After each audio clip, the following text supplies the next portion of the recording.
రెడ్డికి జరిగిన అన్యాయాన్ని ప్రశ్నిద్దాం, ఆవిడికి తగ్గ న్యాయాన్ని చేకూరుద్దాం.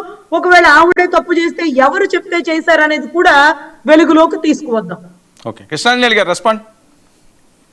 ఇవి బాగా పెరిగిపోతున్నాయి రాజకీయ నాయకులవి. వర్మ గారు, ఇప్పుడు రైల్వే కోడూరుకు సంబంధించినటువంటి అరవ శ్రీధర్ విషయం మనం గమనిస్తున్నటువంటి ప్రకారంగా, నేను పరిశీలించిన దాని ప్రకారంగా ఇది డీప్ ఫేక్ కానీ ఆర్టిఫిషియల్ ఇంటెలిజెన్స్ కానీ కాదండి. ఇంతవరకు నేను చెప్పగలను నాకున్నటువంటి అవగాహన మీద. వీళ్ళిద్దరి మధ్య ఏదో ఒక సంబంధం గత కొన్నాళ్ల నుంచి ఉంది. ఆ సంబంధం రీత్యా ఇద్దరు ఏ దశకు వెళ్ళారో ఎక్కడికి వెళ్ళారో తెలియదు.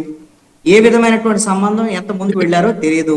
మరి ఆవిడ చెప్పినట్టుగా 3-4 సార్లు 4-5 సార్లు మరి ఆవిడ అభాషణ చేయించుకోవడానికి ఇతనే కారణమా ఏంటి అనేటువంటిది ఇవన్నీ కూడా భవిష్యత్తులో విచారణ చేస్తే తెలియాలి. ఇప్పుడు రజనీ గారు అడిగినట్టుగా ఈ ప్రశ్న కూడా వస్తుంది కదా. ఇప్పుడు 4-5 సార్లు ఆవిడ ప్రెగ్నెన్సీ రావటం, అభాషణ చేసుకోవడం ఇవన్నీ కూడా ఆవిడ విల్లింగ్ తో జరగాల్సిందేగా. విల్లింగ్ లేకుండా జరగవు కదా. వీళ్ళిద్దరి మధ్య అవగాహన ఉంది, అప్పుడు అవగాహన ఉంది, ఇప్పుడు అవగాహన లేదు. కాబట్టి వీళ్ళ మధ్య గొడవ అనేది ఇప్పుడు వచ్చింది. దీన్ని రాజకీయ పరమైనటువంటి ఖచ్చితంగా ఇప్పుడు అందరూ మన డిబేట్ లో ఉన్న సురేష్ లాగా ఉండరు. ఇప్పుడు సురేష్ ఏమంటారు, ఇలాంటి అంశాలను మేము సెన్సిటివ్ గా వాడుకోమని చెప్పారు. కానీ వైఎస్ఆర్ కాంగ్రెస్ పార్టీ అలాగేం వదిలిపెట్టదు. వైఎస్ఆర్ కాంగ్రెస్ పార్టీ ఈ అంశాన్ని జనసేన ఎమ్మెల్యే, అధికార పార్టీ ఎమ్మెల్యే, ఆ ఎమ్మెల్యే తన అధికారాన్ని ఉపయోగించుకొని తన దగ్గరకు వచ్చినటువంటి ఒక మహిళని బెదిరించి, ఆమెడ భర్తను కూడా బెదిరించి, ఆవిడతో లైంగిక వేధింపులు గురి చేసి ఇవన్నీ చేశాడనేది జనసేన మీడియాలో ఇప్పుడు విపరీతంగా, వైఎస్ఆర్ కాంగ్రెస్ పార్టీ మీడియాలో విపరీతంగా ట్రోల్ అవుతుంది ఈ అంశం. మరి వాళ్ళ ఆయుధం దొరికినప్పుడు ఎందుకు పడుకోరు?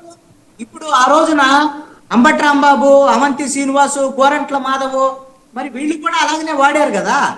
ఆ టైంలో వాళ్ళు కూడా అధికారంలో ఉండి ఇష్టారీతిని వ్యవహరించారు, అందరి నుంచి విమర్శలు కూడా ఎదుర్కొన్నారు. ఆ రోజున ప్రతిపక్షంలో ఉన్న వీళ్ళు దాన్ని ఆయుధంగా వాడుకున్నారు. ఇప్పుడు అలాంటి గోరంట్ల మాధవ్ ఇప్పుడు అరవ శ్రీధర్ రూపంలో వీళ్ళకి దొరికాడు. వీళ్ళకి దొరికినప్పుడు వీళ్ళేం వదిలిపెట్టరు, ఖచ్చితంగా విమర్శ చేస్తారు. కానీ జనసేన ఈ రోజున మీరు రిలీజ్ చేసినట్టుగా ఆ స్టేట్మెంట్ రిలీజు ఒకవేళ జనసేన చేసి ఉంటే పూర్తిగా బాధ్యతారహితమైనటువంటి ప్రకటన అండి అది. ఎందుకు ఈ మాట చెప్తున్నా అంటే, ఈ దీంట్లో మహిళలకు అన్యాయం జరిగినా, ఒకవేళ వాళ్ళ ఎమ్మెల్యే తప్పు చేసినా మేము చర్యలు తీసుకుంటాము అనేటువంటి విధంగా ఖచ్చితంగా ఉండాలి. అంతే తప్ప ఇది నేను అనుకుంటున్నా, ఇది కూడా ఫేక్ అనుకున్నా. నాకు డౌట్ గానే ఉంది, ఇది ఫేక్ ఏమో అని. ఇది కూడా ఫేక్ అయ్యి ఉండొచ్చు అని నేను అనుకుంటున్నాను. రజనీ గారు మీకేమైనా తెలుసా అండి? ఇప్పుడు నేను చదివిన లెటర్ మీరేమైనా చూసారా? ఇది మీకు ఫేకో కాదు మీకు తెలిసిపోద్ది కదా. లేదు సార్, నేనేమి చూడలేదు సార్. అంత ఇదిగా కళ్యాణ్ గారు పెట్టి ఉండరు. బహుశా ఏదైనా చర్యలు అంటే ఎవరిది నిజమో ఎవరిది అబద్ధమో తెలియ వరకు కొంచెం దూరంగా ఉండమంటారు. కానీ అసలు అదే చూడాలి sir. I don't know exactly అది ఫ్యాక్టా కాదా. ఒక విషయం చెప్తానండి, దీని మీద 4 రోజుల క్రితము హరిప్రసాద్ పేరుతో ఒక లెటర్ రిలీజ్ అయినటువంటి మాట వాస్తవం. ఆ హరిప్రసాద్ పేరుతో రిలీజ్ అయినటువంటి లెటర్ ఇప్పుడు బయటపడ్డటువంటి అంశాలకి 2 ఇంటర్ లింక్ అయి ఉన్నాయి. దాంట్లో చాలా స్పష్టంగా ఎవరైతే ఎమ్మెల్యేలు కానీ ప్రజాప్రతినిధులు కానీ మీరు చాలా జాగ్రత్తగా ఉండండి, జాగ్రత్తగా లేకపోతే మీరు దొరికితే మీ బలహీనతల వల్ల పార్టీకి నష్టం వస్తుంది, మీకు నష్టం వస్తుందని హెచ్చరికలు జారీ చేశారు అని అంటే ఈ అంశము పార్టీలో అంతర్గతంగా ముందే చర్చ జరిగి ఉంది అనేటువంటిది నాకున్నటువంటి సమాచారం. ఇది పవన్ కళ్యాణ్ దృష్టికి కూడా వెళ్ళి ఉంది. అందుకనే హరిప్రసాద్ పేరుతో ఆ రోజున ఆ లెటర్ రిలీజ్ చేసి ఉంటారని. ఇప్పుడు నాకు తెలిసి అయితే ఇవన్నీ పవన్ కళ్యాణ్కి బాధ్యుడో లేకపోతే జనసేన బాధ్యులో అని అనటం అనే దానికన్నా కూడా జనసేన పార్టీ ఈ రోజున చాలా తీవ్రమైనటువంటి సమస్యను ఎదుర్కొంటుందండి.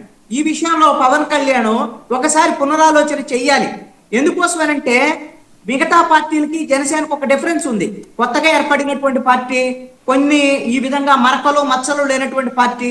ఈ టైంలో ఈ విధమైనటువంటి కంటిన్యూస్ గా మీరు కిరణ్ రాయల్ ఇష్యూ జనసేనకు మచ్చగా, వాళ్ళు ఎంత ఎదురుదాడి చేసినా సరే. అదే విధంగా వినూత కోట ఇష్యూ ఎంత ఎదురుదాడి చేసినా వినూత కోట ఇష్యూ కూడా జనసేనకు మచ్చేగా. ఆవిడకి సంబంధించినటువంటి విషయంలో వాళ్ళ డ్రైవరు మా మృతికి సంబంధించినటువంటి వ్యవహారంలో ఆవిడ మీద నేరారోపణలు, పోలీసులు నేరారోపణలు ఉన్నాయి కదా. ఇప్పుడు మళ్ళీ ఈ 2 సంవత్సరాల కాలంలోనే ఇప్పుడు అధికారి ఎమ్మెల్యేనే నేరుగా వచ్చి ఈ విధమైనటువంటి పరిస్థితుల్లో ఇరుక్కున్నాడు అని అంటే దీన్ని ఏమనాలి? దీని పరిస్థితిని ఇది ఖచ్చితంగా ఈ విధమైనటువంటిది ఏంది ఈ అనైతికమైన చర్యలకు వెళ్తున్నారు. మన దగ్గర పవర్ వచ్చినప్పుడు ఎంత అనుకోవగా ఉండాలి, ఏ విధంగా జాగ్రత్తగా వ్యవహరించాలి, ఎలాంటి తప్పులు చేయకూడదు అనేటువంటి దాని మీద కనీసమైనటువంటి ఈ నైతిక నియమాలకు సంబంధించినటువంటి అంశం మీద వాళ్ళ ఎమ్మెల్యేలకి ప్రజాప్రతినిధుల కన్నా మరి పవన్ కళ్యాణ్ ఏదన్నా కనీసం ఒకవేళ ఏదైనా ట్రైనింగ్ ఏదైనా ఇప్పిస్తే మంచిదేమో, భవిష్యత్తు ఉంటుంది జనసేనకని నా అభిప్రాయం అండి. ఇది అన్ని పార్టీలకు కూడా అవసరమే కాదని నేను అంట్లా. కొన్ని జనసేనకు అయితే వాళ్ళు కొత్త పార్టీ కాబట్టి దీన్ని ఎదుర్కోవటంలో కూడా కొంత ఇబ్బందిని ఎదుర్కొంటారు కాబట్టి ఇది అవసరమని నేను ఫీల్ అవుతున్నాను. ఓకే, వాళ్ళకి ట్రైనింగ్ క్లాసులు కూడా ఏదో మొదలవుతుందని కూడా చెప్తున్నారు. ఆ ట్రైనింగ్ అనేది మీకు ఇంకోటి కూడా అండి, ఈ రోజు చంద్రబాబు నాయుడు కీలకమైనటువంటి నేతలతో ఈ రోజున పార్టీ ఆఫీసులో జరిగినటువంటి మీటింగ్ లో ఒక హాఫ్ అన్ అవర్ దీని గురించి మాట్లాడారు అండి. ఇన్సిడెంట్ కాదండి, మళ్ళీ మీరు డిబేట్ లో మళ్ళీ శ్రీధర్ అనుకుంటారు, ఇది కాదు.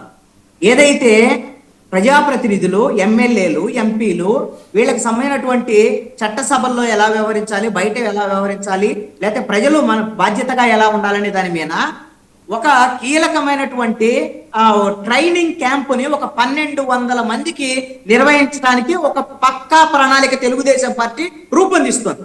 ఈ రోజు కూడా ఒక మీటింగ్ జరిగింది. ఈ రోజున వాళ్ళ పార్టీకి సంబంధించినటువంటి మండల అధ్యక్షులు, ప్రధాన కార్యదర్శులు వాళ్ళకి సంబంధించి కూడా ఈ రోజున నారా లోకేష్ కూడా అంశాల మీద మాట్లాడాడు. ఎప్పుడు కూడా తెలుగుదేశం పార్టీ అధికారంలో ఉన్నా లేకపోతే ఓడిపోయినా గెలిచినా కూడా వాళ్ళు కంటిన్యూస్ గా ఇలాంటి ట్రైనింగ్ ఉంటాయండి. అలాగని వాళ్ళు తప్పులు చేయరు, వాళ్ళందరూ మంచివాళ్ళని నేనేం సర్టిఫికేట్ ఇవ్వను. కొన్ని తప్పులు వాళ్ళే కూడా జరుగుతాయి. అసలు ఈ ప్రభుత్వం వచ్చిన వెంటనే మొట్టమొదటిగా ఇలాంటి ఆరోపణలు ఎదుర్కొంటూ చిత్తూరు జిల్లా ఒక ఎమ్మెల్యేనే ఆ విధంగా బయటపడ్డటువంటి పరిస్థితులు ఇవన్నీ కూడా మనం చూసాం.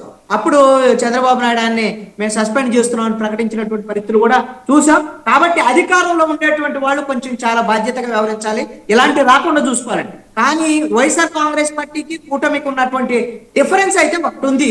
ఆ డిఫరెన్స్ అంతవరకు అయితే అంగీకరించవచ్చు, ఇదే సరిపోదు. అది ఆ డిఫరెన్స్ ఏంటి అని అంటే, ఇప్పుడు ఆ గోరంట్ల మాధవ్ ఆ విధంగా మొత్తం ఇప్పుకొని మొత్తం చూపించినా ఏం చేసినా అరే మా వాడు మంచోడబ్బా అని